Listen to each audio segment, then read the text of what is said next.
Բանակցությունների մասով եւ տարվող process-ի բոլոր փուլերում դուք ձեր աջակցությունն եք ցուցաբերելու, դուք անմասն չեք մնալու եւ նաեւ այդ երկու ստորագրությունների մասով Հայաստան դաշինքը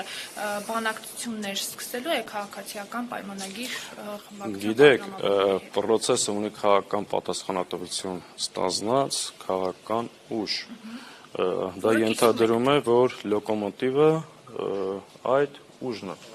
Մենք ծրագրի մասին խոսել ենք, բայց շատ դետալների մեջ չենք մտել, ես ասում եմ, բավականին հարցեր կան, ժամկետների, քայլերի հերթականության եւ այլ եւ այլ։ Հիմա եթե կշարունակվի այս խոսակցությունը, կհասկանանք մենք ինչ պատրաստ ենք քննարկել, ինչի մասնա խոսքը, բայց sense վերջնական կատեգորիկ պատասխաններ այս բանին չկա ձեր հարցը։ Հնարավոր է որ սպասում եք մարդկանց կողմից կամ եթե ավելի այսպես ասած ամբողջացնենք եկեղեցու ձայն է լսելու եկեղեցու կոչվով։ Ես չեմ ուզի այս process-ը կապել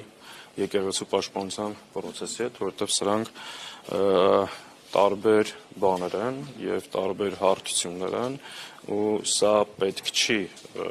լրիվ ուրիշ process է եկեղեցու վրա հարձակումը, լրիվ ուրիշ խնդիր է դրված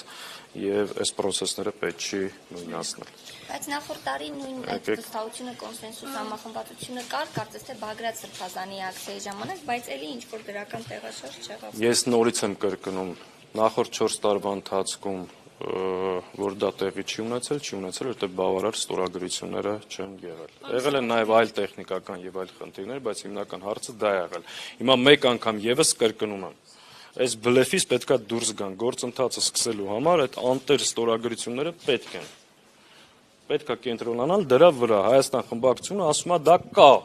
Կենտրոնացեք ուրիշի վրա։ Ընտրություններ լինեն արդեն հերթական։ Կարող է մի տարի հետո դա լինի եւ ընտրություններ կլինեն։ Ეხեք այդ հարցին ստալի։